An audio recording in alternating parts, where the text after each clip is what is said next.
Good morning, all of you. Welcome to my YouTube channel, Biology Govind Sai. Today's topic is replication process.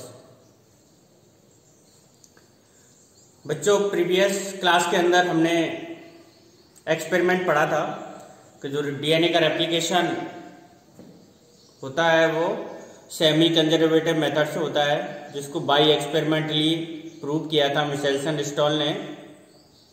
और हमने देखा था किस प्रकार से डीएनए का जो फॉर्मेशन है वो सेमी कंजर्वेटिव मेथड से होता है, यानी जो न्यू सिंथेसाइज्ड डीएनए है उनमें एक पार्ट पेरेंटल होता है एंड अदर न्यू सिंथेसाइज्ड होता है। बनने वाला जो स्ट्रैंड्स है उसके अंदर एक न्यू सिंथेसाइज्ड डीएनए होता है और अनदर पेरेंटल पार्ट होता है। तो ये प्रोसेस सेमी कंजर्वेटिव मेथड की थी, जिसको हम ऑलरेडी डिस्कशन कर चुके हैं। आज हम इसकी मैकेनिज्म, किस प्रकार से ये डबल स्टैंडर्ड जो डीएनए बनता है जिसके अंदर एक पेरेंटल पार्ट होता है और अनदर न्यू सिंथेसाइज्ड पार्ट होता है, इसका फॉर्मेशन किस प्रकार से होता है। डिटो आप लोगों को बुक्स के अलावा एक लाइन भी भाग के नहीं पढ़ना है। एनसीईआरटी सीबीएसई का जो क्वेश्चन पेपर आता है कंप्लीटली बुक्स पर बेस्ड होता है, तो इस बात का आप ध्यान रखें, क्योंकि जो रेप्लिकेशन की प्रोसेस है आप अदर बुक्स में ढूंढोगे तो इसका बहुत ज्यादा मैटर आपको मिल जाएगा। बट आप लोगों को जितना मैटर बुक्स के अंदर दे रखा है, जितने टॉपिक्स दे रखे हैं उन्हीं पर डिस्कशन करना है और उन्हीं को पढ़ना है, और वही ऑब्वियसली वही एग्जाम में आएंगे। क्योंकि ये रेप्लिकेशन की प्रोसेस ऐसा नहीं है कि जो हम पढ़ रहे हैं वो कंप्लीट रेप्लिकेशन है ना। अभी तो इसके बारे में बहुत कुछ और जानना बाकी है, तो जितना है उसी के बारे में हम डिस्कशन करेंगे। ओवरव्यू देख लेते हैं रेप्लिकेशन किस प्रकार से होता है। जनरली मैं बता देता हूं आप लोगों को, जो डीएनए होते हैं वो डबल स्ट्रैंडेड रहते हैं। DNA are double stranded. तो इस डबल स्ट्रैंडेड डीएनए के दोनों स्ट्रैंड जो रहते हैं वो ओपन हो जाते हैं और ओपन होकर के एक टेम्पलेट के रूप में वर्क करते हैं। इस प्रकार से टेम्पलेट के रूप में दोनों वर्क करते हैं। बोथ स्ट्रैंड्स आर ओपन, और ये दोनों स्टैंडर्ड, एक स्टैंड जो रहता है 5' दूसरा होता है 5'3'। पोलैरिटी अपोजिट रहती है दोनों स्टैंड्स की। डीएनए मॉलिक्यूल्स रहते हैं, उनकी लंबाई बहुत ज्यादा रहती है और पूरी लंबाई में डीएनए स्ट्रैंड कभी नहीं खुल सकता, क्योंकि पूरी लंबाई का डीएनए ओपन करने के लिए लॉट ऑफ एनर्जी की आवश्यकता होती है और इतनी एनर्जी प्रोवाइड नहीं हो सकती। तो डीएनए डबल स्टैंडर्ड रहता है, इस पर न्यू सिंथेसाइज्ड स्ट्रैंड एक दूसरे, यानी डीएनए क्या रहता है एक्चुअली में, ये तो आप लोगों को पता होना चाहिए कि DNA is a nucleotide.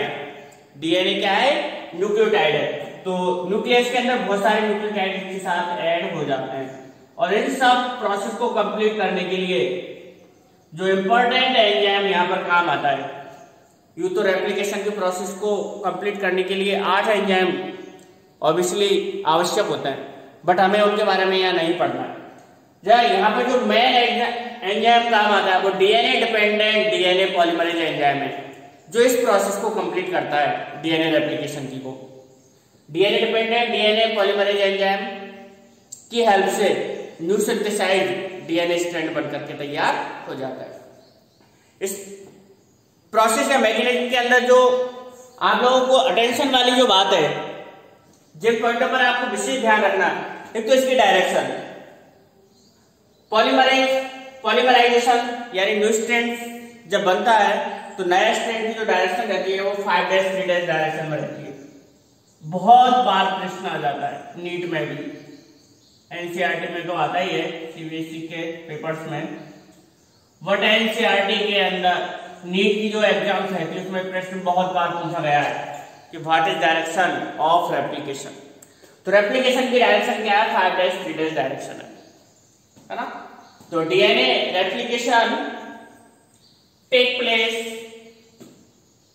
Nucleus, कहां पर संक्रमण, तो कहां पर कंप्लीट होने वाली प्रोसेस है ये? न्यूक्लियस के अंदर कंप्लीट होती है during synthesis phase of cell division.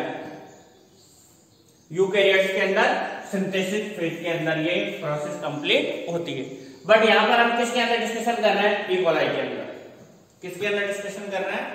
E coli के अंदर, प्रोकैरियोट्स के अंदर। ये मैकेनिज्म किसकी है? ई कोलाई की। E coli the process of replication require a set of catalyst. पूरा एक सेट होता है एंजाइम का, उनकी कैटालिस्ट की नेसेसरी होती है। सभी एंजाइम्स के बारे में हमें नहीं पढ़ना, इस चीज का ध्यान रखें। जो हमारे काम के हैं, आपकी एनसीईआरटी की बुक्स के अंदर जो मेंशन्स एंजाइम है वो DNA dependent, DNA polymerase, DNA ligase, ये दो मेन एंजाइम है जो यहाँ पर काम आ रहे हैं और उनके बारे में हमें रीड करना है। The main enzyme is DNA dependent, DNA polymerase. बहुत बार पूछा जाता है इस एंजाइम के बारे में, शॉर्टली डीएनए पॉलीमरेज एंजाइम भी कहते हैं इसको। ये 3 प्रकार का होता है, DNA polymerase first, second and third. इस एंजाइम का पूरा नाम लिखा आता है, बहुत बार आता है DNA dependent, DNA polymerase enzyme. तो इस एंजाइम की मेन भूमिका रहती है जो कि डीएनए को रेप्लिकेट करता है, यानी अपने समान कॉपी तैयार करने में ये मदद करता है। इस एंजाइम के अंदर क्या मेन फंक्शन है, यानी इस एंजाइम के अंदर ये प्रोबेबिलिटी रहती है, इस enzyme polymerization rate to be fast, ये बहुत ही फास्ट गति से पॉलीमराइजेशन करता है। ई कोलाई का अगर हम एग्जांपल लेते हैं तो ई कोलाई के अंदर ऑब्वियसली 4.6 बिलियन बेस पेयर होता है। कितने बेस पेयर रहते हैं? 4.6, या इसको हम नॉर्मली लिखेंगे तो 4.6 × 10⁶ बेस पेयर ई कोलाई के अंदर पाया जाता है। ई कोलाई की जो सेल है 18 मिनट्स के अंदर ये अपनी सेल को डुप्लीकेट कर लेती है। इट मींस सेकंड्स में अगर बात करें तो 1080 सेकंड में ये अपनी रेप्लिकेट हो जाती है सेल, यानी डबल हो जाती है। तो रेप्लिकेशन रेट को अगर हम निकालेंगे तो ऑब्वियसली 4.6 को डिवाइड कर देंगे 10⁶ से, और चूंकि ये डबल का है इसलिए 2 से डिवाइड और करेंगे, और तो ये जाएगा 2000 के आसपास आएगा ना। हालांकि 2000 से मोर आएगी वैल्यू, लेकिन हम अप्रॉक्सीमेटली वैल्यू लिख देते हैं इसकी 2000।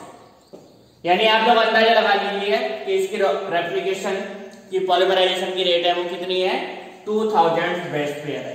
इट मींस ये एंजाइम बहुत ही फास्ट प्रोसेस से ये रेप्लिकेशन को कंप्लीट करता है, पॉलीमराइजेशन को कंप्लीट करता है। तो डीएनए डिपेंडेंट जो एंजाइम है इसके 2 मेन फंक्शन है। एक तो ये क्या है कि पॉलीमराइजेशन रेट को बहुत ही फास्टली कंप्लीट करता है। देन ये जो पॉलीमराइजेशन है, कैटालाइटिक जो रिएक्शन है, ये बहुत ही हाई डिग्री ऑफ एक्यूरेसी के साथ कंप्लीट करता है, यानी किसी भी प्रकार की कोई मिस्टेक्स नहीं करता है DNA dependent, DNA polymerase enzyme. तो ये 2 मेन फंक्शन आप लोगों को अच्छे से पता होना चाहिए डीएनए पॉलीमरेज एंजाइम के बारे में, कि ये पॉलीमराइजेशन बहुत ही फास्ट गति से करता है।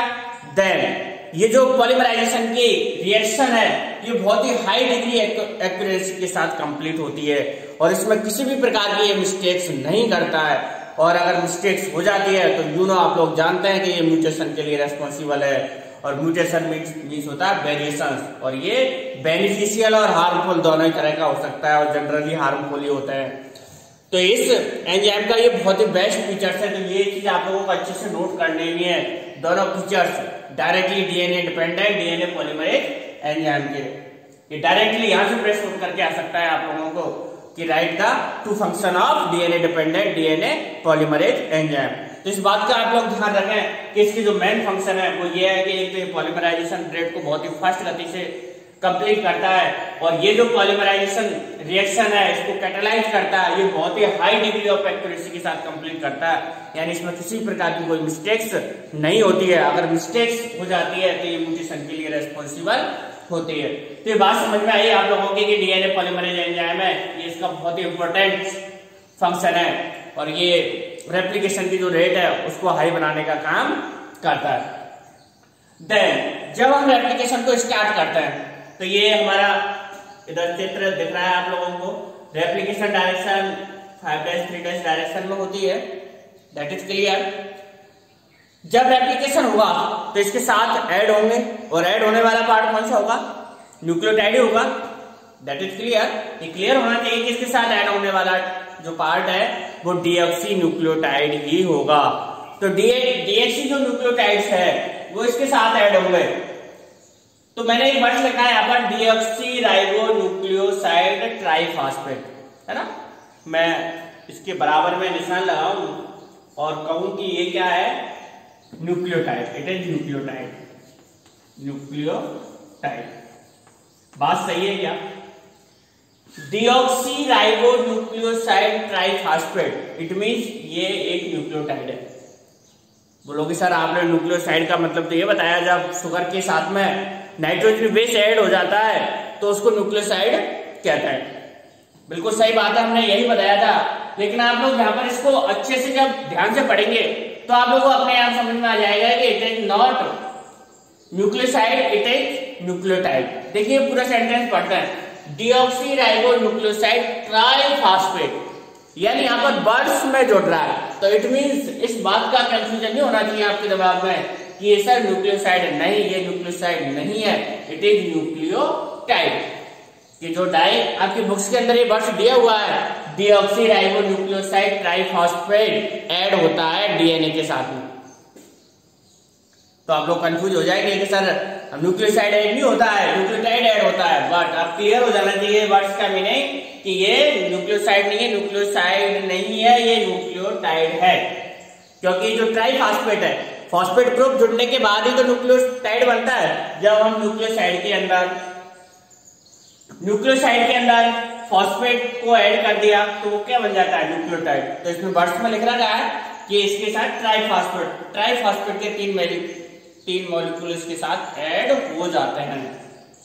तो ये मॉलिक्यूल्स डबल फंक्शन करता है।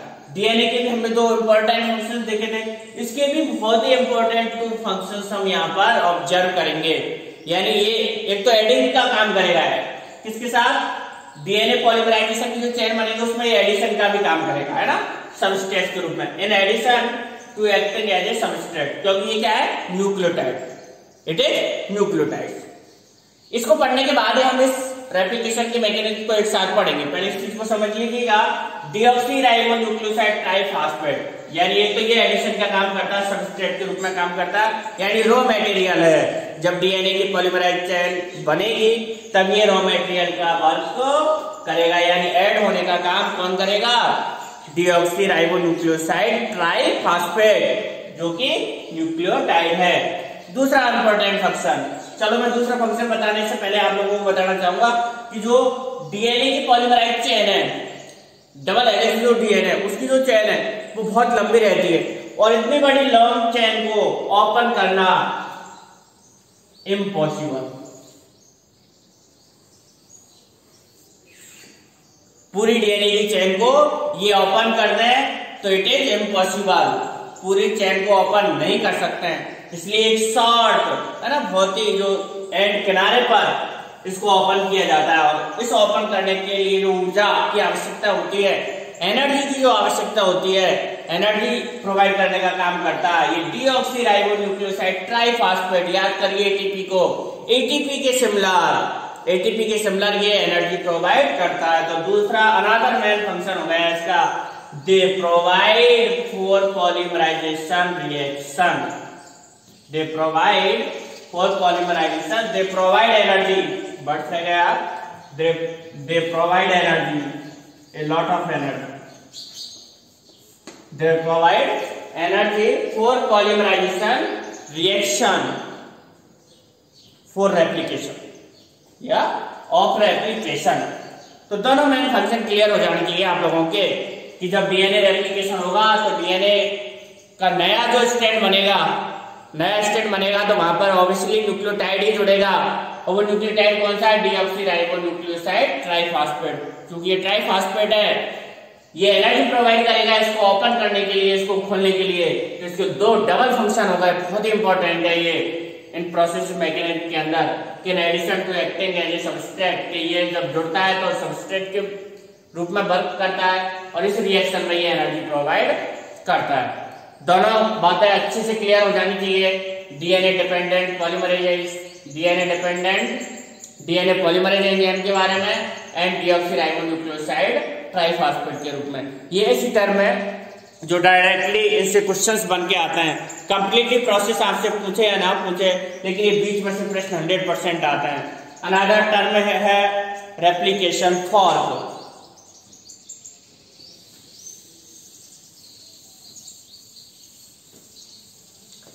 रेप्लिकेशन फॉर्म, अभी हमने एंजाइम के बारे में पढ़ा, डीऑक्सीराइबोन्यूक्लियोसाइड ट्राइफॉस्फेट के बारे में पढ़ा।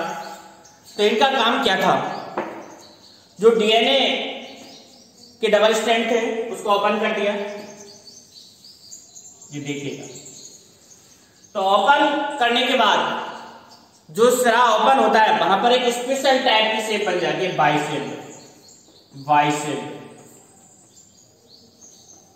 स्ट्रक्चर बन जाती है। इसी को क्या कहते हैं? Replication fork. तो ये डीएनए का जो ओपनिंग पार्ट था बाइसेप, क्या कहलाता है? Replication fork. डेफिनेशन अगर हम इसकी देखेंगे तो unwind strands of DNA makes bicepped structure called replication fork. बहुत बार प्रश्न आता है डायरेक्टली। अभी 2 पॉइंट हमने पढ़ लिए थे, DNA dependent DNA polymerase enzyme, deoxyribonucleoside triphosphate. तीसरा है रेप्लिकेशन फॉर्क, फोर्थ है synthesis DNA strands, fifth origin of replication, fifth DNA ligase enzyme. ये जो मैंने 6 टर्म लिखी है, डायरेक्टली कंप्लीट प्रोसेस अगर आती है, एक ये फिगर जो आप लोगों के सामने दिखाई दे रहा है, इस टॉपिक के अंदर इनसे बाहर प्रश्न आ ही नहीं सकता है, इम्पॉसिबल। तो आप लोग इनको अच्छे से देख लीजिएगा इन टर्मों को। तो जब डीएनए पॉलीमरेज एंजाइम जो एंजाइम है, और अभी हमने पढ़ा था दूसरा डीऑक्सीराइबोन्यूक्लियोसाइड ट्राइफॉस्फेट, तो वो जो है ट्राइफॉस्फेट था वो लॉन्ग डीएनए चेन को, लॉन्ग जो डीएनए चेन है उसके किसी भी एक स्ट्रैंड से इसको ओपन कर देता है, इसको ओपन कर दिया, और ओपन जब हो जाता है ये, तो बाइसेप्ड स्ट्रक्चर बनाता है। कैसी शेप बनाता है? बाइसेप्ड स्ट्रक्चर। ये देखिएगा, ये बाइसेप्ड स्ट्रक्चर बनती है, क्योंकि कंप्लीट और पूरे मॉलिक्यूल्स को तो ये ओपन नहीं कर सकता है, एक डीएनए के शॉर्ट लेंथ के स्ट्रैंड्स को ये ओपन करता है और बाइसेप्ड स्ट्रक्चर बनाता है, जिसे बोलते हैं हम रेप्लिकेशन फॉर्क। तो ये आपको अच्छे से क्लियर समझ में आ जाना चाहिए। ये जो शेप बन रही है आपको अच्छे से क्लियर दिखाई दे रही है, इसको कहते हैं हम replication fork. It is replication fork. That is clear यहां तक बात। दूसरी टर्म है synthesis DNA strands, synthesized DNA strands. DNA open हो गया, डीएनए ओपन होने के बाद डीएनए जब ओपन होता है यानी जो रेप्लिकेशन स्टार्ट्स है, हम इस पॉइंट को बताना चाहूंगा पहले। ओरिजिन ऑफ रेप्लिकेशन यानी डीएनए की जो लंबाई रहती है उसकी किसी भी लंबाई से डीएनए रेप्लिकेशन स्टार्ट नहीं होता है। इस पॉइंट को आप अच्छे से क्लियर समझ लीजिएगा। यानी ऐसा नहीं है कि कहीं से भी डीएनए रेप्लिकेशन स्टार्ट हो जाए, it is not possible.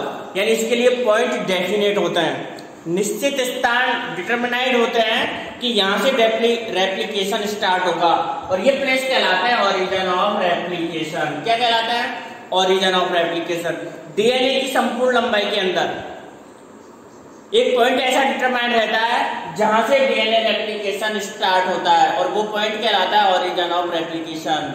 DNA का वो स्ट्रैंड जो डीएनए को रेप्लिकेट करता है, यहां से डीएनए रेप्लिकेशन स्टार्ट होगा, कहलाता है origin of replication. It is very clear और it is definite. It is definite यानी ये निश्चित होता है। ऐसा नहीं है कि इनकी संख्या कहीं बहुत ज्यादा हो, ऐसा कुछ नहीं है। और origin of replication are very definite.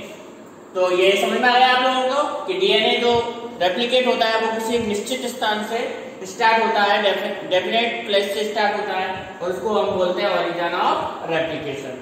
वो निश्चित स्थान से डीएनए रेप्लिकेशन स्टार्ट हो गया और डीएनए ओपन होकर के स्ट्रक्चर बना ली जिसका नाम रेप्लिकेशन फॉर्क था, तो जब डीएनए सिंथेसिस होगा, ये तो हमने ऑलरेडी पढ़ लिया कि 5'3' डायरेक्शन में होगा, तो दोनों जो बॉथ स्ट्रैंड्स है, ये दो बॉथ स्ट्रैंड्स थे दोनों, ये किस ग्रुप में काम करेंगे? टेम्पलेट डीएनए ग्रुप में काम करेंगे, पेरेंटल डीएनए ग्रुप में काम करेंगे। ये डीएनए स्ट्रैंड्स है, तो मैंने इसको ओपन कर दिया, तो ओपन करने के बाद ये जो कॉइल है ये हट जाती है। जैसे ये ओपन होगा तो ये कॉइल रिमूव हो जाएगी, इस प्रकार से ये अनबाइंड हो गया। कैसे हो गया? अनबाइंड। 3' 5' 3' 3' 5', ये अनबाइंड हो गया। ठीक है, इस पर जो टेम्पलेट ग्रुप में काम करेगा वो 3' 5', ये बिल्कुल डेफिनेट है, ये वाला स्ट्रैंड वर्क करेगा टेम्पलेट ग्रुप में, पेरेंटल टेम्पलेट ग्रुप। एक ओरिजिन रेप्लिकेशन है, सपोज यहां पर इसका क्या था? रेप्लिकेशन था, ओरिजिन ऑफ रेप्लिकेशन यहां से स्टार्ट कर रहा है, क्योंकि डीएनए रेप्लिकेशन किधर होगा? ये कॉम्प्लीमेंट्री होता है, इस बात का ध्यान रखना। और इसकी डायरेक्शन 5' 3' डायरेक्शन होगी, और ये 5' 3' डायरेक्शन में कब होगी? जब ये किस टेम्पलेट पर स्टार्ट होगा? 3' 5' पर, यानी टेम्पलेट की डायरेक्शन अपोजिट होगी।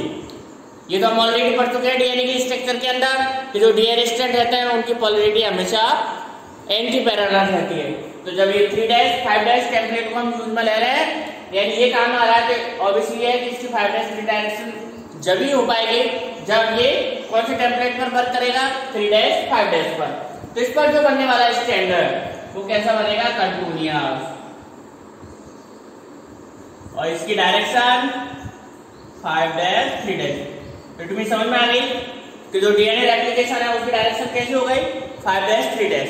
इसको स्टार्ट करने में भी आरएनए प्राइमर और प्राइमरी एंजाइम होते हैं, जिनकी चर्चा हम यहाँ नहीं कर रहे हैं, करनी भी नहीं चाहिए क्योंकि एक्स्ट्रा क्यों पड़े।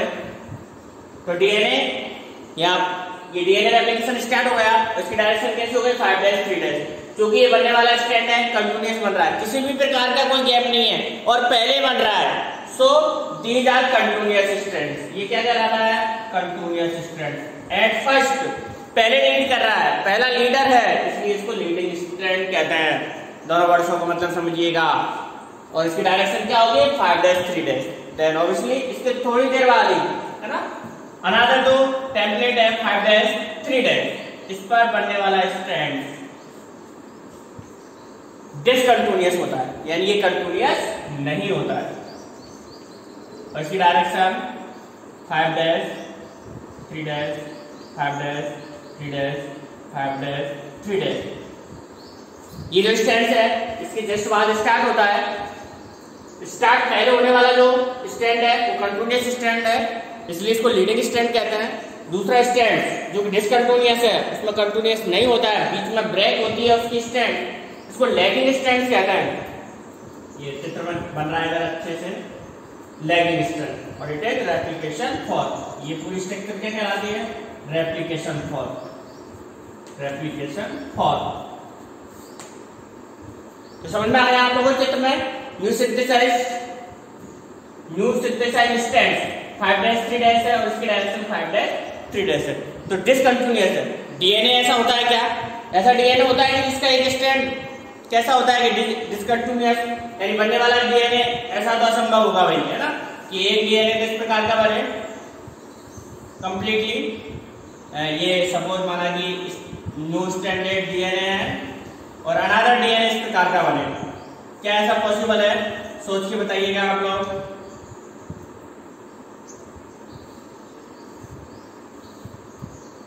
क्या इस प्रकार का स्ट्रैंड बनना पॉसिबल है? नहीं, ऐसा नहीं बनेगा। तो इसका मतलब क्या हुआ कि ये डीएनए खंड एड होंगे, जुड़ेंगे, और यहां पर जो एंजाइम काम आएगा वो आएगा डीएनए लाइगेज। ये बात समझानी थी। डिसकंटिन्यूअस है, इनको ओकाजाकी फ्रैगमेंट भी कहते हैं, ओकाजाकी फ्रैगमेंट। तो इनकी डायरेक्शन के बारे में अच्छे से आप लोगों को क्लियर हो जाना चाहिए। एक बार अगेन रिपीट कर देता हूं। DNA dependent DNA polymerase enzyme main enzyme रहता है, जिसका बहुत ही इंपॉर्टेंट फंक्शन है कि पॉलीमराइजेशन जो रेट है उसको फास्ट रखता है, कि वो बहुत ही जल्दी डीएनए को क्या करता है, वो पॉलीमराइजेशन करता है। बहुत ही इंपॉर्टेंट फंक्शन है उसकी, पॉलीमराइजेशन रेट को वो फास्ट करता है, यानी जल्दी डीएनए स्ट्रैंड को बनाता है।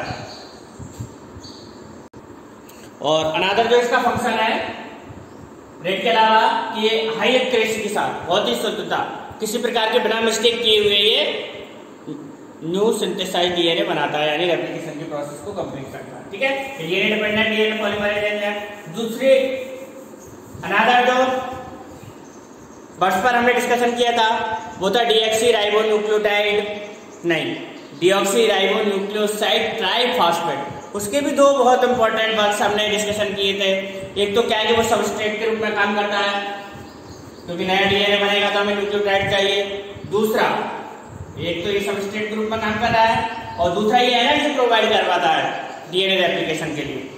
ठीक है, another third term replication form, जब डीएनए पूरी लंबाई में ओपन नहीं होता है, जिस जगह पर ये ओपन होता है वो साइड जहां से रेप्लिकेशन स्टार्ट होता है उसको हम ओरिजिन ऑफ रेप्लिकेशन कहते हैं। और ओरिजिन ऑफ रेप्लिकेशन के प्लेसेस पर, स्थान पर ही डीएनए बाइसेप्ड स्ट्रक्चर बनाता है जिसे रेप्लिकेशन फॉर्म कहा जाता है। जब डीएनए रेप्लिकेशन स्टार्ट हो जाता है, डीएनए रेप्लिकेशन की डायरेक्शन 5'3' डायरेक्शन रहती है। इट इज क्लियर है ना, इस चीज को अच्छे से दिमाग में नोट कर लो, है ना, कि डीएनए रेप्लिकेशन की दिशा 53 होती है ना, ऐसे याद रख लो 53। डीएनए रेप्लिकेशन की डायरेक्शन 5'3' होती है। बनने वाले जो स्ट्रैंड्स है वो 2 टाइप्स के बनते हैं, continuous and discontinuous. Continuous strand जो बनेगा उसका डीएनए पेरेंटल जो डीएनए है उसकी डायरेक्शन होगी 3'5'।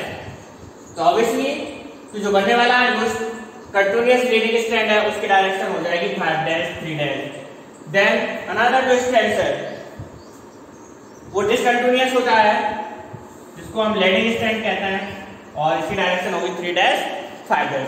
क्योंकि ये डिसकंटिन्यूअस होता है, बीच में फ्रेगमेंटेड रहता है, तो इसको जॉइंट करने के लिए जो इंपॉर्टेंट एंजाइम काम आता है उसको बोलते हैं डीएनए लाइगेज एंजाइम। तो ये डीएनए रेप्लिकेशन की प्रोसेस थी, बहुत ही इंपॉर्टेंट। इस चित्र को देख लीजिएगा, ये टेम्पलेटेड स्ट्रैंड है, इनको हम क्या कहेंगे, टेम्पलेट स्ट्रैंड। ये दोनों टेम्पलेट स्ट्रैंड है, 5'3'5'। तो फर्स्टली जो वर्क करेगा वो 3'5' टेम्पलेट ही काम करेगा, क्योंकि जो हमारा रेप्लिकेशन की डायरेक्शन है वो 5'3' डायरेक्शन में होती है और 5'3' डायरेक्शन में बनने के लिए कौन सा टेम्पलेट काम में आएगा, 3'5' वाला। तो ये वाला पेरेंटल स्ट्रैंड है और ये न्यू सिंथेसाइज्ड डीएनए। तो बनने वाला जो स्ट्रैंड रहता है उसमें एक स्ट्रैंड पेरेंटल होता है और अनदर स्ट्रैंड कैसा होता है, न्यू सिंथेसाइज्ड। इसी को सेमी कंजर्वेटिव मेथड, जिसको मिसेंसल स्टोन ने प्रूव किया था अपने एक्सपेरिमेंट में। ऑब्वियसली इसी के साथ दूसरा स्ट्रैंड जो स्ट्रैंड स्टार्ट होता है वो 5'3' है ना, इन टुकड़ों में ये देखो यहाँ पर है ना, तो 5'3' ये अलग अलग कट हो जाएगा, 5'3', यानी इसकी डायरेक्शन इससे अपोजिट होनी है और टेम्पलेट की डायरेक्शन क्या होगी, 5'3'। ये टेम्पलेट की डायरेक्शन, ये पेरेंटल टेम्पलेट है और ये प्रोजेनिक टेम्पलेट है। दिख रहा है सबको, इट इज प्रोजेनिक टेम्पलेट। तो ये बनने वाला है, इसको डिसकंटिन्यूअस या लैगिंग स्ट्रैंड कहा जाता है, जिसको जोड़ने के लिए एंजाइम कौन सा काम आता है, लाइगेज। बहुत ही इंपॉर्टेंट। ऑब्वियसली डिटेल से चर्चा आप लोगों की आपकी इस बुक्स के अंदर डीएनए लाइगेज और DNA dependent DNA polymerase enzymes की है। तो ये टर्म मैंने आप लोगों को अच्छे से समझाने की कोशिश की है, उम्मीद करता हूं सबको अच्छे से समझ में आया होगा। एक बार स्क्रीनशॉट ले लो। कोई भी क्वेश्चन आपके से बाहर नहीं जाएगा, ये बहुत ही क्लियर है, क्योंकि सारा जो एनसीईआरटी का है इसके अंदर सारा मेंशन हो गया है। सभी को धन्यवाद क्लास लेने के लिए। पिछले वीडियो के लिंक भी आप लोगों को डिस्क्रिप्शन में मिल जाएंगे। वीडियो को लाइक शेयर जरूर करें, जिन्होंने अभी तक सब्सक्राइब नहीं किया चैनल को वो सब्सक्राइब करें। इट इज गारंटेड, आप लोग पढ़ोगे तो ये आप लोगों को पता चल जाएगा कि मैकेनिज्म के अंदर, एप्लीकेशन मैकेनिज्म के अंदर इससे बाहर टॉपिक्स आने वाला ही नहीं है ना। हम नीट की क्लास नहीं ले रहे हैं, इस बात का ध्यान रखें, हम नीट की क्लास नहीं ले रहे हैं, हम ओनली सीबीएसई बोर्ड के लिए पढ़ा रहे हैं। तो हम उतना ही मैटर पढ़ाएंगे जितना बुक्स के अंदर है, और ये आप लोगों को 100/100 मार्क्स दिलाने के लिए काफ़ी है। सभी का धन्यवाद। क्लास इज ओवर, क्लास समाप्त करते हैं। अगेन सभी का धन्यवाद।